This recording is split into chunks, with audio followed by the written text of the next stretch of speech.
Nagaraj sir ಒಂದು ಸ್ವಲ್ಪ ಇಲ್ಲ ನಮಸ್ಕಾರ ತಿಳಿಸಿ ಇವತ್ತು ನಾವು ರಾಯಚೂರಿನಲ್ಲಿ ವಿಆರ್ಪಿ ಸಿಟಿ ಎಂಪಿ ರಾಜಾ ಪರೇಶ್ ಎರಡನೇ ಬಾರಿ ದೇಶದ ನಂಬರ್ ಆಫ್ ಕ್ವೆಶ್ಚನ್ಸ್ ಒಂದು ಎಂಪಿ ಏನ್ ಕೆಲಸ ಮಾಡಬೇಕು ಅದು ಪಾರ್ಲಿಮೆಂಟ್ ಅಲ್ಲಿ ಬಹಳ ಚೆನ್ನಾಗಿ ಮಾಡಬಹುದು ಎಂಪಿ ಆಚೆ ಬಂದಿದ್ದೀವಿ 425 ಕ್ವೆಶ್ಚನ್ಸ್ ಮೇಲೆ ಅಟೆಂಡೆನ್ಸ್ ಕರ್ನಾಟಕ ಎಂಪಿ ಅವರು ಏನೆಲ್ಲ ಸರ್ಕಾರದಲ್ಲಿ ಬೇರೆ ಬೇರೆ ಕೆಲಸ ಕೊಟ್ಟಿದ್ದಾರೆ ಸ್ಟ್ಯಾಂಡಿಂಗ್ ಕಮಿಟಿ ಹೋಮ್ ಅಫೇರ್ಸ್ ನಲ್ಲಿ ಇರಬಹುದು ಎಲ್ಲಾ ವಿಷಯದಲ್ಲಿ ಕೂಡ ಬಹಳ ಚೆನ್ನಾಗಿ ಪರ್ಫಾರ್ಮ್ ಮಾಡಿರುವ ಎಂಪಿ ಈ ಬಾರಿ ಕೂಡ ದೊಡ್ಡ ಒಂದು ವೋಟ್ ಡಿಫರೆನ್ಸ್ ಅಲ್ಲಿ ಗೆದ್ದುಕೊಂಡು ಬರ್ತಾರೆ. ಸೊ ರಾಯಚೂರಿನಲ್ಲಿ ಯಾವಾಗಲೂ ಕೂಡ ನಮಗೆ ಗೊತ್ತಿರುತ್ತದೆ ಇದು ಡೆವಲಪ್ಮೆಂಟ್ ಜಾಸ್ತಿ ಆಗಬೇಕಾಗುತ್ತೆ. ನಾವು ಅಸೆಂಬ್ಲಿ ಎಲೆಕ್ಷನ್ ಸಮಯದಲ್ಲಿ ಕೂಡ ಪ್ರಚಾರಕ್ಕೆ ಬಂದಿದ್ದೀವಿ. ಮತ್ತೊಮ್ಮೆ ನಮಗೊಂದು ಅವಕಾಶ ಸಿಕ್ಕಿದ್ದು ಪುಣ್ಯ ಬಂದು ನಮ್ಮ ಮಿತ್ರರ ಜೊತೆ ಕೆಲಸ ಮಾಡಲಿಕ್ಕೆ ನಾವು ಕಾನ್ಫಿಡೆನ್ಸ್ ಇದೆ. ನಾಳೆ ಪ್ರಚಾರ ಮುಕ್ತಾಯ ಆಗ್ತಾ ಇದೆ. ನಾಡಿದ್ದು ಸೈಲೆನ್ಸ್ ಡೇ, ಆಮೇಲೆ 7th ಇಲ್ಲಿ 14 ಕ್ಷೇತ್ರದಲ್ಲಿ ಜನ ತೀರ್ಮಾನ ಮಾಡ್ತಾರೆ. ಸೊ ಈ ಬಾರಿ 14 ಕ್ಷೇತ್ರ ಕೂಡ ಫೇಸ್ 3 ಕರ್ನಾಟಕ ಫೇಸ್ 2 ದಲ್ಲಿ ಬರುವ ಈ 14 ಕ್ಷೇತ್ರ ಕೂಡ ಈ ಬಾರಿ ನ್ಯಾಷನಲ್ ಫೇಸ್ 3 ಎಲೆಕ್ಷನ್ ಅಲ್ಲಿ ಬರುವ ಈ ಕ್ಷೇತ್ರ ಎಲ್ಲ ಕೂಡ ಈ ಬಾರಿ ಮೋದಿ ಅವರು ಮತ್ತೊಮ್ಮೆ ದೊಡ್ಡ ಒಂದು ಸಪೋರ್ಟ್ ಕೊಡುತ್ತದೆ. ಸರ್ ಇನ್ನೊಂದು ವಿಚಾರ, ಅವರಲ್ಲಿ ಮಾತಾಡ್ಲಿಕ್ಕೆ ಏನು ಇಶ್ಯೂ ಇಲ್ಲ. ಎಲ್ಲರೂ ಗೊತ್ತು, ಮಿತ್ರರಿಗೆ ಗೊತ್ತು, ಜನ ಗೊತ್ತು, ಏನ್ ಡಿಸ್ಕಷನ್ ಆಗ್ಬೇಕಾಗ್ತದೆ ಅದು ಗೊತ್ತು. ಈ ಎಲೆಕ್ಷನ್ ಯಾವ ಕಾರಣಕ್ಕೋಸ್ಕರ ಆಗ್ತಾ ಇದೆ, ಇದರಲ್ಲಿ ವೋಟರ್ಸ್ ಮೈಂಡ್ ನಲ್ಲಿ ಏನ್ ನರೇಟಿವ್ ಇದೆ ಇದೆಲ್ಲ ಕೂಡ ನಮಗೆ ಗೊತ್ತು. ಸೊ ಕಾಂಗ್ರೆಸ್ ಅವರು ಒಂದು ಲೂಸಿಂಗ್ ಕೇಸ್ ನಲ್ಲಿ ಇದ್ದಾರೆ. ನಿನ್ನೆ ನಮ್ಮ ಪ್ರಧಾನಮಂತ್ರಿ ಸಾಹೇಬರು ನಿನ್ನೆ ಬೆಂಗಾಳದಲ್ಲಿ ಕೂಡ ಹೇಳಿದರು, ಈ ಬಾರಿ ಕಾಂಗ್ರೆಸ್ ಅವರು ಬಿಲೋ 50 ಬರ್ತಾರೆ. ಒಂದೊಂದು ಎಲೆಕ್ಷನ್ ಅಲ್ಲಿ ಕೂಡ ಕಾಂಗ್ರೆಸ್ ನಾವು ನೋಡಿಕೊಂಡು ಬರ್ತಾ ಇದ್ದೀವಿ. ಒಂದೊಂದು ಎಲೆಕ್ಷನ್ ಅಲ್ಲಿ ಕೂಡ ಅವರು ಎಷ್ಟು ಗೆದ್ಕೊಂಡು ಬರ್ತಾರೆ, ಕಡಿಮೆ ಹಾಕೊಂಡು ಬರ್ತಾರೆ. ಈ ಬಾರಿ ಬಿಲೋ 50 ತಾವೇ ನೋಡಿ. 2004 ಕಾಂಗ್ರೆಸ್ 470 ಕ್ಷೇತ್ರದಲ್ಲಿ ಕಂಟೆಸ್ಟ್ ಮಾಡಿದ್ರು. 2009 440 ಕ್ಷೇತ್ರದಲ್ಲಿ ಕಂಟೆಸ್ಟ್ ಮಾಡಿದ್ರು. 2014 ದಲ್ಲಿ 461 ಕಂಟೆಸ್ಟ್ ಮಾಡಿದ್ರು. 2019 421 ಕಂಟೆಸ್ಟ್ ಮಾಡಿದ್ರು. ಇಷ್ಟು ಲೋಕಸಭಾ ಕ್ಷೇತ್ರದಲ್ಲಿ ಅಭ್ಯರ್ಥಿ ಕಂಟೆಸ್ಟ್ ಮಾಡಿದ್ರು. ಈ ಬಾರಿ ಬಿಲೋ 300 ಅರ್ಧ ಕ್ಷೇತ್ರದಲ್ಲಿ ಕೂಡ ಕಂಟೆಸ್ಟ್ ಮಾಡ್ಲಿಕ್ಕೆ ಆಗ್ತಾ ಇಲ್ಲ, ಕ್ಯಾಂಡಿಡೇಟ್ ಇಲ್ಲ. ಏನ್ ರಾಹುಲ್ ಗಾಂಧಿ ಅವರು ನಿನ್ನೆ ನಾವು ನೋಡಿದೀವಿ ರೇಬೆರಲಿದಲ್ಲಿ last day of nomination, last hour ದಲ್ಲಿ ಹೋಗಿ ನಾಮಿನೇಷನ್ ಮಾಡಿಕೊಂಡು ಬಂದಿದ್ರು. ಇದಕ್ಕೆ ಮುಂಚೆ 3 ಬಾರಿ ಅಮೇಥಿದಲ್ಲಿ ಗೆದ್ದಿದ್ರು, ಅಲ್ಲಿ ಕೂಡ ಹೋಗ್ಲಿಕ್ಕೆ ಅವರು ಮನಸ್ಸಿಲ್ಲ. ಸೊ ಇದೆಲ್ಲ ಕೂಡ ಜನಕ್ಕೊಂದು ಕ್ಲಿಯರ್ ಪಿಕ್ಚರ್ ತೋರಿಸ್ತಾ ಇದೆ. ಕಾಂಗ್ರೆಸ್ ಪಕ್ಷ ನಾವು ಎಲೆಕ್ಷನ್ ಅದು ಪಾರ್ಟ್ ಟೈಮ್ ಪಾಲಿಟಿಕ್ಸ್ ಮಾಡ್ತಾ ಇದೀವಿ, ಏದೋ ಎಲೆಕ್ಷನ್ ಅಲ್ಲಿ ಮಾತಾಡ್ಬೇಕಾದ್ರೆ ಮಾತಾಡ್ತಾ ಇದೀವಿ. ನಾವು ಬಹಳ ಸೀರಿಯಸ್ ಕಂಟೆಂಟರ್ ಈ ಎಲೆಕ್ಷನ್ ಅಲ್ಲಿ ಇಲ್ಲ. ಇಂಡಿಯಾ ಅಲಯನ್ಸ್ ಸ್ಪೆಷಲಿ ಕಾಂಗ್ರೆಸ್ ಅವರು ಒಂದೊಂದು ಫೇಸ್ ನಲ್ಲಿ ಕೂಡ ತಿಳಿಸ್ತಾ ಇದ್ದಾರೆ. ಅವ್ರು ಮಾತಾಡ್ಲಿಕ್ಕೆ ವಿಷಯ ಇಲ್ಲ, ಅದಕ್ಕೆ ಇಶ್ಯೂ ತಗೊಂಡು ಮಾತಾಡ್ತಾ ಇದ್ದಾರೆ. ನಿಮ್ಮೆಲ್ಲರೂ ಕೂಡ ಗೊತ್ತು, ಇದು SIT ಏನಿದೆ, ಅಲ್ಲಿರುವ ಆಫೀಸರ್ಸ್ ಏನಿದ್ದಾರೆ ಅವ್ರು ಕೆಲಸ ಮಾಡಬೇಕು. ಅದು ಯಾರು ಅಡ್ಡಪಡಿಸ್ತಾ ಇದ್ದಾರಾ, ಯಾರು ಕೆಲಸ ಮಾಡಬಾರದು ಅಂತ ಹೇಳಿದಾರಾ, ಇಲ್ಲ ಯಾರು SIT ವಿರುದ್ಧ ಮಾತಾಡಿದಾರಾ, ಇಲ್ಲ ಯಾರು ಕೂಡ ಇದು ತಪ್ಪು ಸರಿ ಮಾತಾಡಿದ್ದಾರೆ, ಎಲ್ಲ SIT ಪಕ್ಕ ಬಿಟ್ಟಿದ್ದಾರೆ. SIT ಎಷ್ಟು ಬೇಗ ಕೆಲಸ ಮಾಡಿ ತೋರಿಸ್ಬೇಕು. ಅಮಿತ್ ಶಾ ಜಿ ಸಾಹೇಬರು ಹೇಳಿದರು ನಿನ್ನೆ ಚಿಕ್ಕೋಡಿಯಲ್ಲಿ. ಅಮಿತ್ ಶಾ ಜಿ ಸಾಹೇಬರು ಅವರು ರ್ಯಾಲಿದಲ್ಲಿ ಕೂಡ ಮಾಧ್ಯಮದಲ್ಲಿ ಅದು ಕೂಡ ಕವರ್ ಮಾಡಿದ್ದಾರೆ. ಏನ್ ಹೇಳಿದ್ರು ಅವರು, ಇದು ಸೆಟ್ಟಿಂಗ್ ಪಾಲಿಟಿಕ್ಸ್ ತರ ಇದೆ. ಅಮಿತ್ ಶಾ ಜಿ ಸಾಹೇಬರು ಬಹಳ ಕ್ಲಿಯರ್ ಆಗಿ ಹೇಳಿದ್ರು, ನೀವು ಯಾವಾಗಲೂ ಸುಮೋಟೋ ಕೇಸ್ ಮಾಡಬೇಕಾಯ್ತು, ನೀವು ಯಾಕೆ ಮಾಡಿಲ್ಲ, ಆಮೇಲೆ ನೀವು ಏನು ಕೆಲಸ ಮಾಡಿಲ್ಲ. ಇವತ್ತು ಫೇಸ್ 1 ಎಲೆಕ್ಷನ್ ಆದ ಮೇಲೆ ನೀವು ಪಾಲಿಟಿಕ್ಸ್ ಮಾಡ್ತಾ ಇದ್ದೀರಾ. ಅದು ಬಹಳ ಕ್ಲಿಯರ್ ಆಗಿ ಸ್ಪಷ್ಟವಾಗಿ ಅಮಿತ್ ಶಾ ಜಿ ಸಾಹೇಬರು ಹೇಳಿದ್ರು. ಇದು ಸೆಟ್ಟಿಂಗ್ ಪಾಲಿಟಿಕ್ಸ್ ತರ ನೀವು ಮಾಡಿಕೊಂಡು ಇವತ್ತು ತಾವು ಇದೊಂದು ಇಶ್ಯೂ ಆಗಿ ಎಲೆಕ್ಷನ್ ತಗೊಂಡು ಬರ್ತಾ ಇದ್ರು. ಅದು ಬಹಳ ತಪ್ಪು. ಅದಕ್ಕೆ ಬರ್ತಾ ಇದ್ದೀನಿ, ಬಹಳ ತಪ್ಪು. ಈ ತರ ಒಂದು ಅಫೆನ್ಸು, ಈ ತರ ಒಂದು ಘಟನೆ ಆಗುವಾಗ ಅದು ಬಹಳ ಗಂಭೀರವಾಗಿ ಇನ್ವೆಸ್ಟಿಗೇಟ್ ಮಾಡಿ ಯಾರು ತಪ್ಪು ಮಾಡಿದಾರೋ ಕ್ರಮ ಕೈಗೊಳ್ಬೇಕು. ಅದರಲ್ಲಿ ಯಾವುದೇ ಒಂದು ಇದೆಲ್ಲ. ಇದೇ 2019 ಅಲಯನ್ಸ್ ನಲ್ಲಿ ಇರಿದ್ರು, ಇವತ್ತು ಅಲಯನ್ಸ್ ನಲ್ಲಿ ಇಲ್ಲ. ಉಲ್ಟಾ ಪುಲ್ಟಾ ಮಾತಾಡ್ತಾ ಇದ್ದಾರೆ. ಇದು ಜನ ಎಲ್ಲ ನೋಡ್ತಾ ಇದ್ದಾರೆ. ಈ ಎಲೆಕ್ಷನ್ ಅಲ್ಲಿ ಏನು Karnataka development, Tamil Nadu development, India development, ಇದೇ ಈ ಎಲೆಕ್ಷನ್ ಅಲ್ಲ. ಈ ಎಲೆಕ್ಷನ್ ಅಲ್ಲಿ ಜನ ಅದೇ ನೋಡ್ತಾ ಇದ್ದಾರೆ.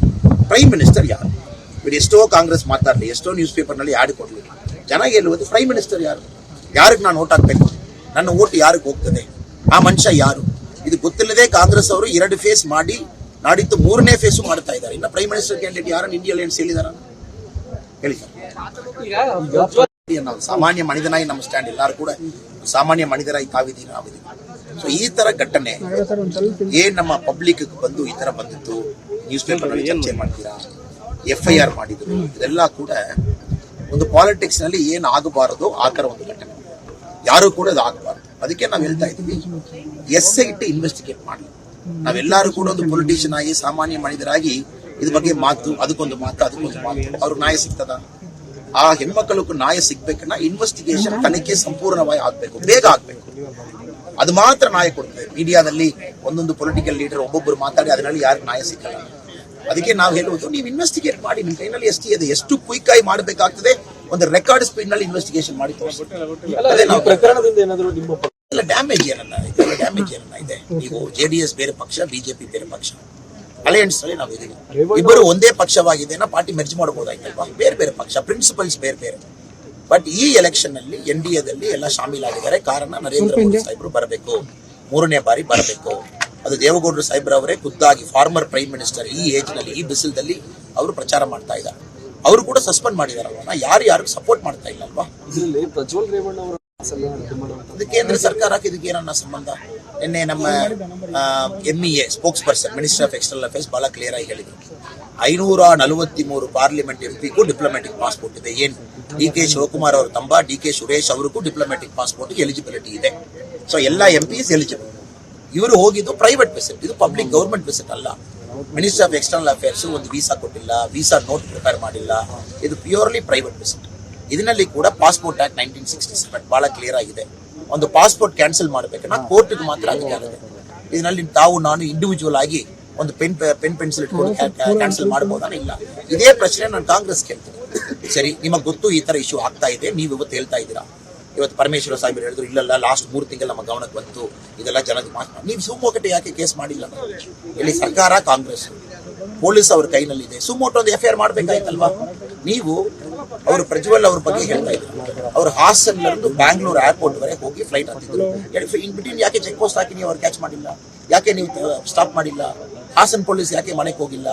ಇದೆಲ್ಲ ಏನು ನೀವು ಮಾಡಿಲ್ಲ, ಏನು ಮಾಡಿಲ್ಲ. ಅದೇ ಅಮಿತ್ ಶಾ ಸಾಹೇಬ್ರು ಸೆಟ್ಟಿಂಗ್ ಪಾಲಿಟಿಕ್ಸ್ ತರ ಇದೆ ನನ್ನ ಹೇಳಿದ್ರು ಚಿಕ್ಕೋಡಿದಲ್ಲಿ ಮಾತಾಡುವಾಗ. ಏನು ಮಾಡಿಲ್ಲ, ಬೇಸಿಕ್ ಹೋಮ್ವರ್ಕ್ ಮಾಡಿಲ್ಲ. ಫಸ್ಟ್ ವಿಕ್ಟಿಮ್ ಅವರೇ ಪೊಲೀಸ್ ಸ್ಟೇಷನ್ ಬರುವ ತನಕ ಈ ಸರ್ಕಾರ ಕಾಯ್ತು. ಆ ವಿಕ್ಟಿಮ್ ಕೊಟ್ಟಿದ ಮೇಲೆ FIR ತಗೊಂಡಿದ್ರು. ಇವರು ಇದೆ, ಇವ್ರು ಹೇಳ್ತಾ ಇದಾರೆ ಇಲ್ಲ 11 ತಿಂಗಳು ಬಂತು ಕಾಂಗ್ರೆಸ್ ಅಲ್ಲಿ ಸರ್ಕಾರಕ್ಕೆ ಬಂದು. ಈಗ ಇಂಟೆಲಿಜೆನ್ಸ್ ಏನ್ ಮಾಡ್ತಾ ಇದ್ದಾನೆ? ಇಂಟೆಲಿಜೆನ್ಸ್ ಗೊತ್ತಿಲ್ವಾ? ಇಂಟೆಲಿಜೆನ್ಸ್ ಈ ತರ ಮಾಹಿತಿ ಬರಲ್ವಾ? 2000 ವಿಡಿಯೋ, 1000 ವಿಡಿಯೋ ಕಾಂಗ್ರೆಸ್ ಅವ್ರು ಏನೇನೋ ಹೇಳ್ತಾ ಇದ್ದಾರೆ. ಸೊ ಇವತ್ತು ಹೇಳ್ತಾ ಇದ್ದೀರಾ, ಮೊನ್ನೆ ಎಲ್ಲಿ ಹೋಗಿದ್ದೀರಾ ಕಾಂಗ್ರೆಸ್ ಅವರು? 41A ಅದು ನಮಗೂ ಸ್ಪೆಷಲಿ ಇಂದ CRPC ಕ್ವೆಶ್ಚನ್. ಸೊ ಆಮೇಲೆ ಒಂದು ಪೊಲೀಸ್ ಆಫೀಸರ್, ಇನ್ವೆಸ್ಟಿಗೇಟಿಂಗ್ ಆಫೀಸರ್ ಏನ್ ಕ್ರಮ ತಗೊಳ್ತಾರೆ, ಅವರು ಎವಿಡೆನ್ಸ್ ಬೇಸ್ ನಲ್ಲಿ ತಗೊಳ್ತಾರೆ. ಎವಿಡೆನ್ಸ್ ಬೇಸ್ ನಲ್ಲಿ ಕನ್ಫೆಷನ್ ಸ್ಟೇಟ್ಮೆಂಟ್. ಇದಕ್ಕೆ ಮುಂಚೆ ನಾವು ಪೇಪರ್ ನಲ್ಲಿ ಓದ್ತಾ ಇದೀನಿ ಅಷ್ಟೇ, ನನ್ನ ಬಗ್ಗೆ ನಮಗೆ ಗೊತ್ತಿಲ್ಲ, ನಮ್ಮ ಹೆಸರು ಕೂಡ ಗೊತ್ತಿಲ್ಲ ಎಲ್ಲಿ ಇದ್ದಾರೆ. ಪೇಪರ್ ನಲ್ಲಿ ಓದುವಾಗ ಮ್ಯಾಜಿಸ್ಟ್ರೇಟ್ ಮುಂಚೆ ರೆಕಾರ್ಡಿಂಗ್ ಮಾಡಿದ್ರು, ಮ್ಯಾಜಿಸ್ಟ್ರೇಟ್ ಮುಂಚೆ 164 CRPC ಮಾಡಿದ್ದಾರೆ. ಅದೆಲ್ಲ ಕೂಡ ಅವರು ಎವಿಡೆನ್ಸ್ ಗ್ಯಾದರ್ ಮಾಡ್ತಾ ಇದ್ದಾರೆ. ಸೊ ನಾವು ಮುಂಚೆ ಕೂತ್ಕೊಂಡು ಈ ತರ ಆಗ್ಬೋದು, ಆ ತರ ಆಗ್ಬೋದು ಎಲ್ಲ ತಪ್ಪಾಗ್ತದೆ. ನಮಗೇನು, ಯಾವ ವಿಕ್ಟಿಮ್ ಇದ್ದಾರೆ ಅವ್ರಿಗೆ ನ್ಯಾಯ ಸಿಗುತ್ತೆ. ಅದಕ್ಕೆ ಅವರು ಯಾರು SIT ದಲ್ಲಿ ಇದ್ದಾರೆ ಅವ್ರು ಗಂಭೀರವಾಗಿ ನ್ಯೂಟ್ರಲ್ ಆಗಿ ಕೆಲಸ ಮಾಡಬೇಕು, ಬೇಗ ಮಾಡಬೇಕು. ಸೊ ಕ್ವೆಶ್ಚನ್ ಬರ್ಲಿ ಹೇಳಿ ನೋಟಿಸ್ ಜಾರಿ ಮಾಡಿದ್ದಾರೆ, ಬರಲಿ, ಆಮೇಲೆ ನೋಡೋಣ. ನಾನು ಹುಬ್ಳಿದಲ್ಲಿ ಇರುವಾಗ ಬೆಳಗ್ಗೆ ಬಂದಿತ್ತು. ಆಮೇಲೆ ಪೊಲೀಸ್ ಅವರು ಎಲ್ಲ ಬಂಧನ ಮಾಡಿಕೊಂಡು ಆಯಿತು. ನಾನು ಕೂಡ ನನ್ನ ಹುಬ್ಳಿದಲ್ಲಿ ಸಾಯಂಕಾಲ ಒಂದು ಕಾರ್ಯಕ್ರಮದಲ್ಲಿ ಇರುವಾಗ ಬಗ್ಗೆ ಎಲ್ಲ ನಮ್ಮ ಲೀಡರ್ಸ್ ಎಲ್ಲ ಕೂಡ ಮಾತಾಡಿದ್ರು. ಇದು ಇತ್ತೀಚೆಗೆ ಜಾಸ್ತಿ ಆಗ್ತಾ ಇದೆ ಅಂತ ನಾವು ನೋಡ್ತಾ ಇದೀವಿ. ಅದೇ ಹುಬ್ಳಿದಲ್ಲಿ 2ನೇ ಪ್ರಕಾರ ಇನ್ ಮ್ಯಾಟರ್ ಆಫ್ ಮಂತ್ಸ್ ನಲ್ಲಿ ಇದೆಲ್ಲ ಕಡೆ ಕೂಡ ಸ್ವಲ್ಪ ಗೌರ್ಮೆಂಟ್ ಅವರಿಂದ ಅಪೀಸ್ಮೆಂಟ್ ಪಾಲಿಟಿಕ್ಸ್ ಎಲ್ಲ ಬಿಟ್ಬಿಟ್ಟು ಸರ್ಕಾರ ನ್ಯೂಟ್ರಲ್ ಆಗಿ ಎಲ್ಲಾ ಸಮುದಾಯ ಕೂಡ ನ್ಯಾಯವಾಗಿ ಮಿಡಲ್ ಪಾತ್ರಲ್ಲಿ ಹೋಗ್ಬೇಕು. ಎಲ್ಲಾ ಸಮುದಾಯ ಎಲ್ಲರೂ ಚೆನ್ನಾಗಿರ್ಬೇಕು. ಬಟ್ ಕಾಂಗ್ರೆಸ್ ಯಾವಾಗ ಬರ್ತಾರೆ ಒಂದು ಕಡೆ ಅಪೀಸ್ಮೆಂಟ್ ಪಾಲಿಟಿಕ್ಸ್ ಶುರು ಮಾಡ್ತಾರೆ. ಏನಾಗ್ತಿದೆ, ಪೊಲೀಸ್ ಸ್ಟೇಷನ್ ನಲ್ಲಿ ಈ ತರ ಪೊಲಿಟಿಕಲ್ ಪ್ರೆಷರ್ ಬರುವಾಗ ಮಾತ್ರ FIR ಮಾಡ್ತಾರೆ, ಬೇರೆ ಕಾರಣದಲ್ಲಿ ಮಾಡಲ್ಲ. ನಿನ್ನೆ ಕೂಡ ಸೆಕೆಂಡ್ ಇಶ್ಯೂ ಹುಬ್ಳಿದಲ್ಲಿ ಅದೇ ಜನ ಎಲ್ಲರೂ ನೋಡ್ತಾ ಇದ್ದಾರೆ. ಡೆಮಾಕ್ರಸಿ ಇದ್ದಲ್ಲಿ ನಮಗೆ ಗೊತ್ತು, ವೋಟ್ ಮೂಲಕ ಮಾತ್ರ ನಾವು ಚೇಂಜ್ ಮಾಡ್ಲಿಕ್ಕೆ ಆಗ್ತದೆ. ಕರ್ನಾಟಕ ಜನ ಮಾಡ್ತಾರೆ, ನಂಬೋಣ. ನ್ಯೂಸ್ ಫಸ್ಟ್, ನಿರ್ಭೀತಿಯಿಂದ ನಿಮ್ಮ ಪರವಾಗಿ.